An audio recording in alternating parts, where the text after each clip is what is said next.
Hi everybody, my name is Susie Solomon and I am a pharmacist, and welcome to my channel where I talk all things pharmacy, pharmacy related, pharmacy careers, and life in pharmacy. If you haven't been here before, thanks for joining, and don't forget to hit the like and subscribe button. Today I'm going to talk about medical science liaison interviews and jobs.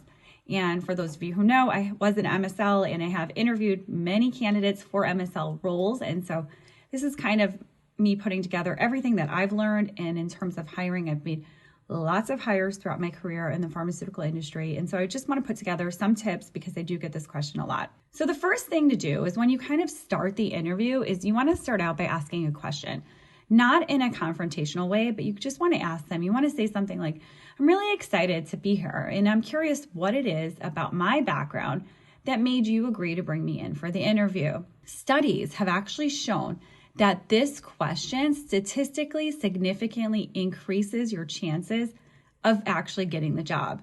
I'm not going to go into the psychology behind that or what study it is, but if you really want to know, you can drop me a comment below or you can send me a private message and I can share the study. But it's really important to start out just asking them that and let them think about that. The next one is to practice the tell me about yourself. You will get asked this. Practice it out loud several times. This is probably the most important question you will be asked.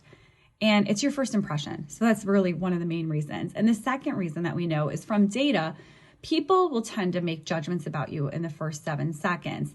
So this question is not intended for you to share your whole work history or say, I was born in Alaska and I moved here when I was 1 and my parents separated when I was 3. We're not talking about that. It's really your chance to just sell them on why they should pick you. Why are you the candidate they should pick, and what sets you apart from others? We don't want to hear someone talking about where they went to 5th grade and how they had to transfer schools. As soon as someone starts doing it, I'm just like, okay, forget it. They're going way into the details. Really, how can you differentiate yourself from other candidates? And you got to practice this. Practice this out loud. It's really, really important. Make sure you know how you're going to answer it, because even if you answer it in your head, when you start speaking, it's completely different. So you want to make sure you practice it out loud. Tell me about yourself.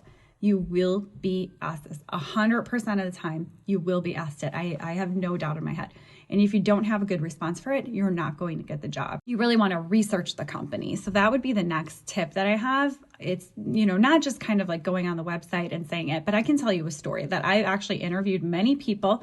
I interviewed one person one time and I was asking them, do you have any questions for me? They're like, yeah, what company do you work for again? Because I interviewed so much this week, I can't even keep my head straight. And boom, X. I'm like, if you don't even know who you're interviewing with and what company I work for, and I'm taking time out of my day to interview you, and you don't have, the kind of the wherewithal to understand what company you're interviewing, you're not going to get the job. So I'm not just talking about going on the company's website too. And that was a severe case or like a really poor case, because you should know the company you're interviewing for. But if you don't, that's definitely, you're not going to get the job. But basically, you need to do more than going on the website too and knowing the company's name. So even if you tell me, yeah, I know you work for this company, I'm not talking about that. I'm talking more than just looking at the mission and vision statement. I'm talking really about deep research. And here's what we know, again, based on data. Once you go to the company's website, you can click on something called the Investors tab. And usually the company has a lot of podcasts, vodcasts, press releases. They have a lot of information for their investors on their site, and a lot of equity research analysts will look at that. Click on those. That's where you're going to learn about the company. You're going to learn about who their top thought leaders are, who their key opinion leaders are, what their leadership focuses on, how to pronounce the drug name. Don't go to an interview and not know how to pronounce the drug name. I'm serious. That will not get you the job either. But pay attention to what questions are asked in some of these interviews. It's critical to understand what people need to know and people have to do. You can steal some of the questions and use them for yourself in the next interview. So when you're kind of looking at the questions people are asked, say, this is what they're asking them about this drug, and I should know more about this area. You want to look at the company's pipeline. Of course, you can Google it, look at some publications as well. Those are really important because that's when you know what's associated with the drug, how important the drug is, and you want to look up the authors from the publications. And those are most likely some of the thought leaders or key opinion leaders, external experts, whatever the company calls them, who they work with. And that's really important. You want to find those people online. Maybe you worked with one, maybe, name drop. So when you go on your interview, you can say, you know what, I worked with such and such. I've done research with such and such. Maybe you authored something with that person. Maybe you rotated. Maybe you were a resident at that hospital that they're at. That's really important. Name dropping is very, very critical. The other thing you want to do is maybe Google their names. Listen to whether they gave a talk or maybe they wrote guidelines. Listen to what they have to say, because that's critical for you to know and understand the issues about the product or the disease state better.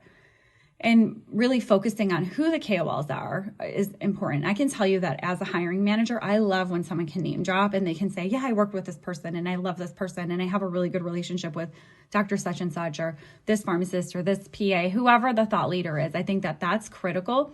So again, when you're doing the heavy research, it's really heavy research. You want to know, and that differentiates a candidate from getting the job and not getting the job. Maybe not even round 1 of the interview, but definitely by round 2 or round 3 of the interview, it makes a big difference. Presentations is the next thing, and I would say 99% of MSL interviews will require you to present. Typically, it's using a PowerPoint, so you'll be asked to present on a topic of either your choice, or you might be given, like I was when I first got my job, a clinical paper that they've published recently. You're going to be asked about the product and asked to present it to the interviews, usually in a group setting. Practice. And if you did what I said previously about really researching the company, you'll be in amazing shape. Your PowerPoint needs to be polished. Make sure there's no errors. Make sure that, no spelling mistakes and that it looks good. And maybe if you watched how some of these presenters for the company presented previously, some of these KOLs, you can look at some of their templates. You might even get lucky and be able to download some slides that they've actually presented before. You can see the color scheme of the company. You want to use their style. That really will stick to a hiring manager. Again, you want to practice, and practice out loud. That is how you wow someone for the presentation. You got to trust me, it works, because if you don't practice it out loud, again, when you get up there, you're going to fumble. You might not be able to answer questions, so be prepared for questions as well. So I want to make sure that your presentation is polished, you know how to answer all the questions, and try to find slides or information and present similar to the thought leaders. And the last tip that I have is do not bring up money or vacations or anything related to work-life balance. Don't bring it up unless you're asked.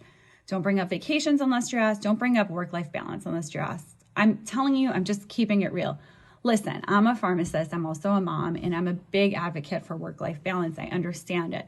However, hiring managers at the time of your interview, they don't want people who are overly concerned with vacations or work-life balance. I had someone come in and say, you know what, don't say like, oh, I only check my emails Monday through Friday. I won't check I refuse to check my emails on the weekend. I refuse to check my emails after 5. Don't say that. A hiring manager at the point when I'm hiring, or anyone else that I know who hires, is looking for someone who is motivated, someone who's hardworking, and someone who is hungry to help their team succeed. It's really simple. And if you're asking, how to even get an interview, you might want to consider becoming a board certified medical affairs specialist or BCMAS. Actually, a lot of physicians, there was a study recently done, 90% of physicians thought that having a candidate or a MSL with a BCMAS is preferred over those who do not have it. You can check out the link in my bio for more information on that, and you can sign up for information on the course as well. But there you have it. Those are my tips as a hiring manager, how to obtain a job and nail your interview so that you can nail your job as a medical science liaison. Let me know if you have any other questions. You can drop them below. Stay tuned for my next publication or my next video. I will do it on networking because I think a lot of people have been asking me about networking. So I'm excited to make something about networking soon. Thanks.